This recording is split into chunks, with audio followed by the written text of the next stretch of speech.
Hello everyone, welcome back to channel parents talk, जहाँ पे हम लोग बात करते हैं बच्चों से रिलेटेड इश्यूज़ की और पेरेंट्स की जो भी प्रॉब्लम होती है हम लोग यहाँ पे डिस्कस करते हैं। तो आज का टॉपिक है बच्चों को जब हम अलग सुलाना चाहते हैं तो हम कब से सुलाएं, क्या स्टेप फॉलो करें कि बच्चा ईजिली मूव ऑन करे, अपने जो है तो अपना स्लीप जो है वो सेपरेट स्लीप के लिए रेडी हो जाए।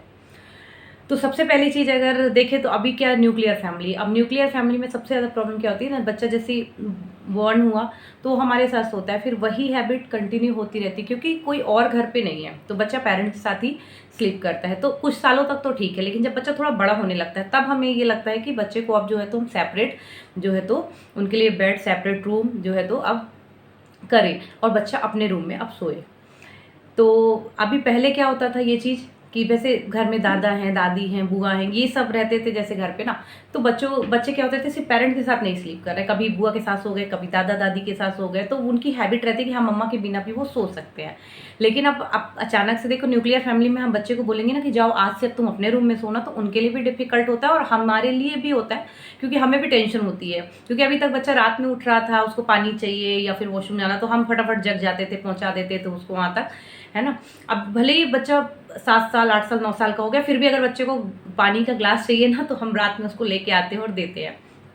तो लेकिन एक उम्र के बाद जैसे बच्चा 7-8 साल का होने लग गया तो हमें लगता है यार इसको जो है तो अब अगले रूम में, दूसरे रूम में सुलाना चाहिए। तो आज हम लोग पूरे इसी चीज़ पे बात करेंगे कि क्या स्टेप होना चाहिए ताकि इजीली बच्चा मूव ऑन करे अपने रूम की तरफ सोने के लिए।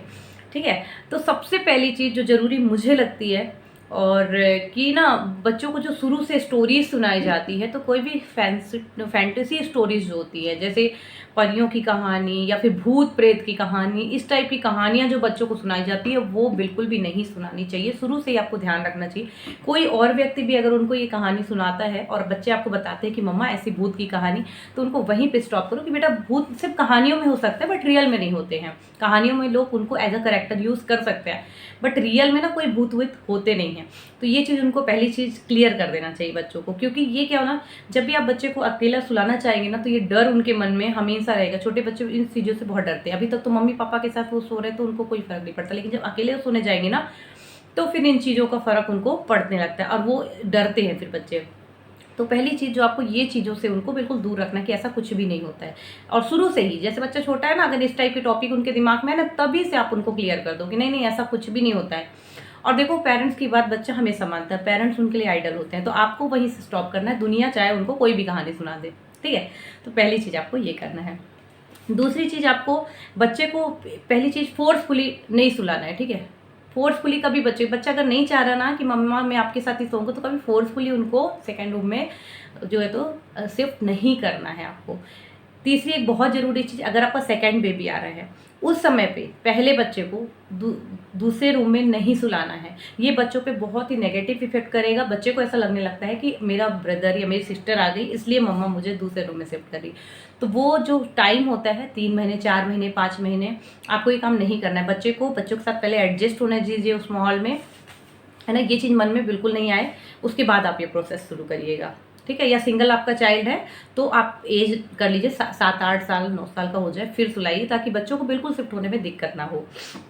बच्चों का जो रूम है ना, भले ही बच्चे उस पर नहीं सोते, लेकिन उनका रूम बहुत ही बढ़िया आप क्लीन करके रखो, डेकोरेट करके रखो, बच्चों जैसा बच्चों का रूम होना चाहिए। ठीक है, उनको उस रूम में मज़ा आना चाहिए। फिर दिन भर आप बच्चों के साथ उस टाइम पे स्पेंड करें। फिर जैसे आपके कोई भी जान पहचान में अगर छोटे मतलब बच्चे हैं जो सेपरेट सोते हैं, तो आप वहाँ पे उनको बता सकते हो कि अच्छा वो इस उम्र का है और यहाँ पे सोने लग गया। आपको यहाँ पे ये कंपेयर नहीं करना कि मेरा बेटा नहीं सोता है, मेरी बेटी नहीं सोती है। ये बताना अच्छा इस उम्र से बच्चे सो सकते हैं, अच्छा 7-8 साल के बच्चे बिना मम्मा के भी सो सकते हैं, गुड। ऐसा करके मतलब कंपैरिजन नहीं करना है, बस मोटिवेट करना है कि हाँ बच्चा को भी लगे कि यार मैं इतना बड़ा हो गया कि मैं अपने से सो सकता हूँ, कोई प्रॉब्लम नहीं है। ठीक है, तीसरी चीज़ जो बहुत ज़रूरी है, जब भी आप बच्चे को सुलाना चाहते हैं कि 1-2 दिन का ट्रायल देना चाहते हैं, अगर बच्चे को पहले चीज़ जैसे बच्चा थोड़ा सा इंटरेस्ट दिखाए कि हाँ मम्मा मुझे मेरे रूम में सोना है, तो बहुत ज़्यादा आपको क्या करना, बहुत ज़्यादा ऐसा खुश नहीं होना कि अच्छा अच्छा अच्छा आपको वहाँ रोज़ सोना है, तो मतलब ऐसा लगे कि मम्मा मुझे वहीं सुलाना चाह रही है, इसलिए जो है तो आपको वहाँ पे केयर भी दिखाना है। बेटा आप सो तो जाओगे, आप अच्छे से, आपको नींद आ जाएगी ना, और आपको अपना रूम का गेट और बच्चे का रूम का गेट भी ओपन रखना है ऐसे, क्योंकि बच्चा अगर रात में उठ जाए तो उसको मम्मा के पास अगर जाना हो तो वो जा सके। और उसे बता के रखना कि मम्मा का गेट रूम का खुला है, आप अगर वहाँ नींद नहीं आए तो आप आ सकते हो। ठीक है, शुरुआती के दिनों में आपको ये करना पड़ेगा। दूसरी चीज़ ये कि जब बच्चे सो रहे होते तो उनका प्रॉपर बेडिंग, उनका वाटर बॉटल पास में रखें, उनका जो कूलर एसी है वो बढ़िया से टेम्परेचर मेंटेन करके रखें, उनकी नेट अगर बेड पे लगाई हुई तो वो प्रॉपर लगा दें ताकि उनको मॉस्किटो का प्रॉब्लम नहीं हो, किसी भी तरह का उनको रात में ना इशू नहीं हो।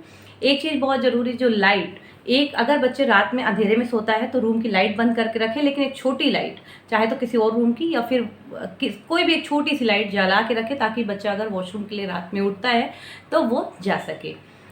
एक बहुत ज़रूरी चीज़ है, बच्चे को जब शुरुआती दिनों में आप जो है तो सुलाने की कोशिश करते हैं ना अलग बेड में, तो उनका बेड से ना क्या होता है, हम कई बार हमें टेंशन क्या होती है कि बच्चे पलट के गिर ना जाए। कि बच्चे कितने भी मतलब अपने बड़े जब अपने साथ सो रहे होते हैं ना, तो हम जब अलग सुलाते तो हमको ये टेंशन होती है कि बेड से ही ना गिर जाए। तो उस समय आपको क्या करना है, एक तो बेड जो है वॉल साइड लगा के रखनी है, एक साइड ही खुला रहेगा, तो आपको क्या करिए वहाँ पे पिलोज वगैरह लगा के सुलाइए। जब 1-2 दिन आप बीच बीच में आके इसको वॉच भी करिए, ऐसा तो नहीं बिल्कुल किनारे आके ऐसा लगे कि गिर जाएगा ऐसा, ठीक है, ये चीज़ भी होती है, ठीक है। तो आपको वॉच करना है, पिलो लगा सुलाना। जब आप कंफर्टेबल हो जाए कि नहीं वो अपनी जगह पे ही प्रॉपर सोता रहता है, तब फिर उसको धीरे से 2-4 दिन में रिमूव करें। फिर क्या होता है, जब आप बच्चे को बताए ना कि अरे आप तो बहुत अच्छे से सो लिए, चलो अच्छी नींद आई, आपको पूछ लिया, फिर धीरे धीरे बच्चे भी कंफर्टेबल हो जाते हैं और वो वहीं सोना चाहते हैं। एक और ज़रूरी चीज़ कि बच्चे के रूम जो है ना, मतलब उनके रूम को थोड़ा और इंटरेस्टिंग बना के रखिए, हमेशा कुछ नया नया उनके रूम में करते रहिए, उनको अपने रूम से प्यार होना चाहिए। एक और ज़रूरी चीज़, जो कि बच्चा भले ही अपने रूम में सोता है, भले ही अपने रूम में पढ़ता है, लेकिन आपका आना जाना भी बच्चे के रूम में बहुत सारी एक्टिविटी होनी चाहिए। दिन में बच्चे को पढ़ाएं तो उसी के रूम में पढ़ाएं, आप मतलब उस रूम को प्रॉपर यूज़ करिए। ऐसा नहीं होना चाहिए कि हम अपने रूम में बैठ रहे हैं, बच्चा अपने रूम में बैठ रहा है, उसको बोरिंग सा लगने लगा उस जगह, तो थोड़ा सा इंटरेस्ट क्रिएट करके रखिए रूम में, ये बहुत ज़्यादा आपको हेल्प करेगा। आई होप कि छोटी सी वीडियो आपको हेल्प करेगी, आप करके देखिएगा। और भी कोई आपके क्वेश्चंस हो तो आप कमेंट बॉक्स पे ज़रूर छोड़ दीजिएगा, होगा तो मैं उसका आंसर ज़रूर दूंगी। मिलेंगे फिर किसी नेक्स्ट वीडियो में, तब तक के लिए bye. Thank you so much for watching this video.